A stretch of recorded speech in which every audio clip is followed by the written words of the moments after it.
Alright, welcome back to part 3 in the tutorial series for Saelig.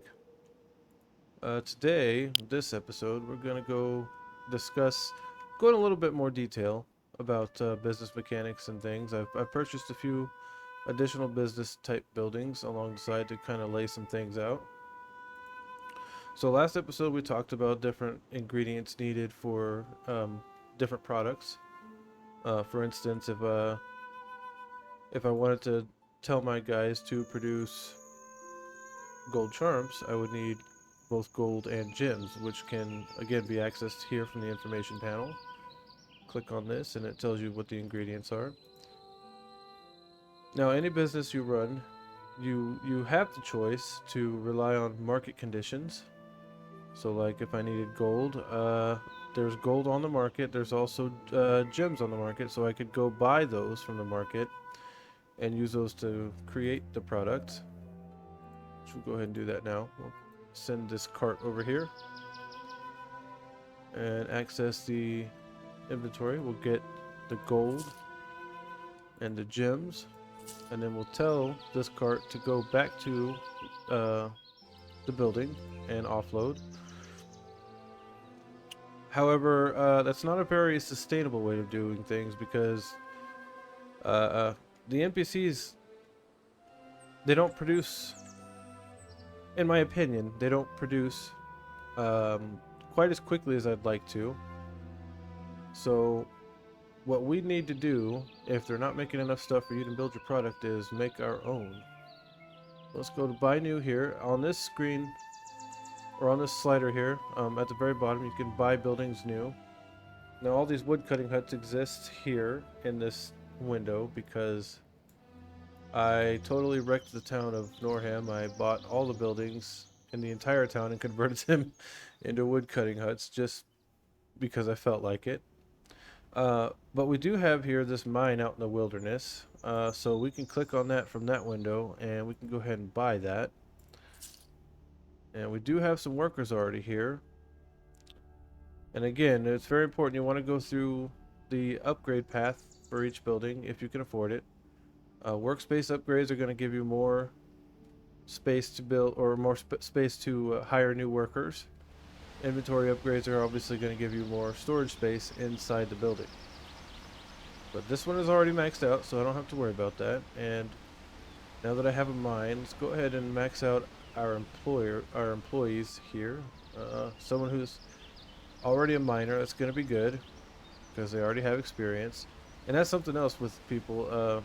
You can see, like, this person's been a miner their entire life. So if you click on an NPC and go to their information tab, you can see information about them if you have a high enough relationship status with them. If it's too low, you won't be able to see anything. But this person's been a miner their whole life, so they've maxed out everything mining related. Which is good, because the higher that stat is, the faster they're going to get the stuff for you. And the faster you get product, the more end products you can make. Alright. Now we got an unemployed here. Actually a member of my family. So we're going to hire that person. And we can employ somebody else. It's important to keep note of what they're currently doing. Because let's say you need 6 new employees and you hire 6 bakers. Well, that takes them away from the bakery that they were at. And now there's nobody making bread. Same with the ale house and anything else. There's a finite amount of people, and if they already have jobs and you take them from their jobs to work at your place, you're taking away from that, you're taking that production from that job that you might need at some point. We got a million woodcutters, don't need any more of those, so we'll hire that person. We're going to change their production. We're going to do, I believe, let's see here. For the gold charms, we need 2 gold and 1 gem. So we need twice as much gold as we need gems. So we're going to go gold, gold. And it's not going to line up perfectly. Gold and gold. So we got 2 gems. We'll do 5 gold and 2 gems. So it's not going to line up perfectly, but that's okay.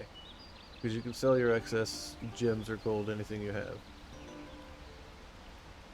Alright, so now that we've got diamond mines, I named this the diamond mine. We've got that set up mining the resources. Now, you can leave this the way it is, and over time, you'll build up an inventory of things here that you can then load up into your cart and send it over to your workshop so that they have those supplies. Or you've got this nifty option here called automation. Now, what this is, I personally don't like automation, but I know a lot of players do like to use the automation just so they don't have to worry about like secondary buildings, like supply chain type buildings. But you can turn this on. You can source material ingredients, which for this particular building we don't need to source any ingredients. But we can just go ahead and set that to my sheds. When sourcing ingredients from the market, spend a mag. You can slide this, I guess if you got it set to market, slide this up and down, determine how much the maximum you're willing to spend for supplies to this building. Since we're not using that, we'll ignore it. Do not buy. Oh god. Oh my god. Oh my god. Oh my god. Okay, back to automation. Send produced items to markets. We don't want that in this case because we want to send these supplies over to other businesses. So we'll select other businesses. When transporting produced goods, load carts. You want to set this to periodically, unless you're stock full, completely full elsewhere. Like if you've got a full inventory in your workshop or your metal worker of gold and gems, you can set it to when full.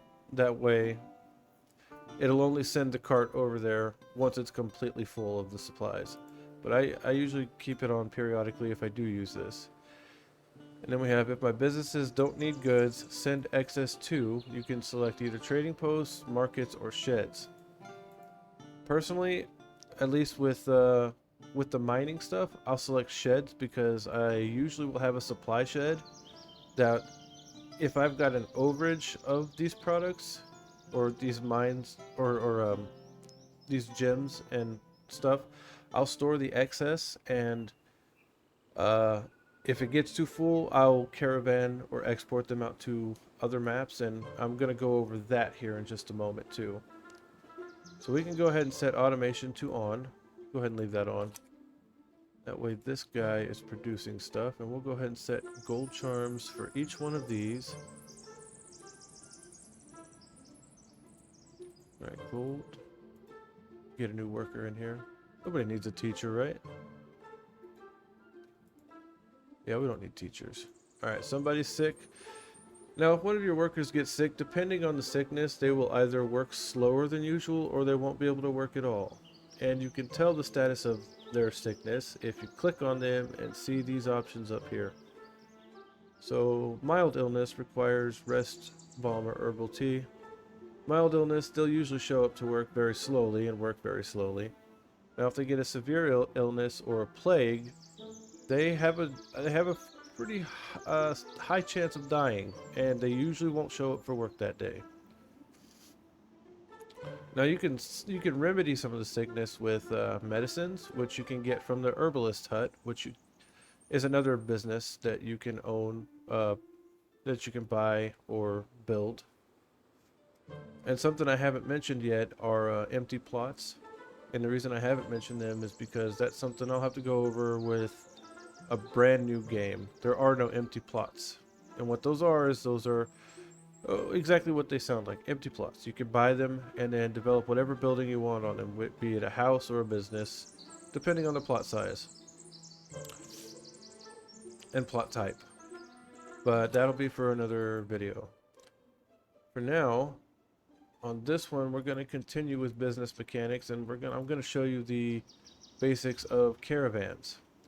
Now, caravans are extremely important in Saelig because when you're producing a high volume of one single item that's very valuable, for instance, gold charms. I'll just continue using that one as my example. The more of them you put on the market, the lower their price is and the lower the amount of profit you get. Now you could just continually load this market up with hundreds and hundreds and hundreds of the same item, and you'll always turn a profit, like a small profit, because there is a base price that it will never go under. But I find it's more efficient to maximize your profits. One way you can do that is with the roaming markets, or the merchant camps that show up down here. On this particular map, it usually shows up right around here, and usually you can sell all your excess crap to them, and they'll just take it until they run out of money, and then they disappear. Or if they don't run out of money, a certain amount of time passes and they disappear anyways. But I found that the best way to maximize your profits is through caravans, which you can do if you own a trading post. This is another building that you can either build on a plot, you can buy from an NPC, or you can convert an existing building into a trading post using building developments. That's something else we'll have to go over at a different time. But once you own a trading post, you can purchase carts. And very importantly, you have to have a trading post to do caravans. This is the only building that is allowed to do caravans. You cannot, if you own a house and you buy 1,000,000 carts, you cannot do caravans or exports from any building other than a trading post. That's why these are so important. But once you have all that, and you have your carts, and you've got them upgraded, and you're ready to do a caravan, you're going to select... Oh, you're going to select one of them. You're going to put the products that you want to send out. So we got bone smashers and Viking axes. Wow. And you're going to select that cart, which you can do. Oops. Which one was it? Okay, yeah. You select your cart from here, and after you've loaded it up, you can click this picture here and it'll automatically select it. And now you've got this option down here that says set up caravan. You're going to click that. And these are the other 3 maps that you can export these products to. Now pay very close attention to this high demand items, because this changes frequently. Every day it changes slightly. Different maps need different things that they're willing to pay a premium for, and if you just so happen to have those items that they're paying a premium for, that's where you want to send them, because that's where you're going to make the most money. But regardless, there is a base price for any item that you send on a caravan to any of these maps, and typically you'll make a lot more money than you will if you just overload the marketplace at your local towns. So for this video, we're going to select Wilton Skier, and we've got our stuff here. We're going to, if you want to, let's say you're out of things on your map that you're playing, like maybe you need meat and the NPCs are just not producing enough meat for you to eat or to produce things in your ale house.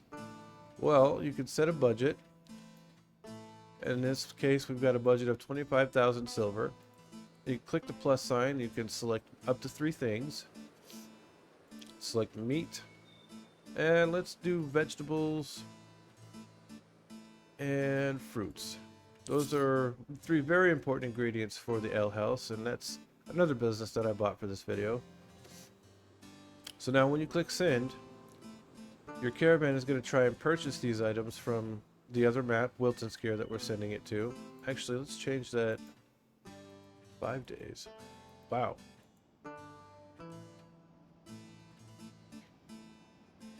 Yeah, it's going to purchase those items from that map, as well as sell these items to everyone over there. So we'll go ahead and hit send. And 5 days travel time, you see, is 5,200. That numerical value means 5 days travel time, or 4 days in this case. Now, let's see. This one is 3, 4, 3. I don't know why that other one was so high. It's weird. Oh, because I set a budget, so it has to have time to set up camp and buy things from the local population. Alright, so now we've got our caravan set up. And I think actually I'm going to leave it there. That's the basics of Caravans. Pretty easy stuff. I'll see you guys on the next one.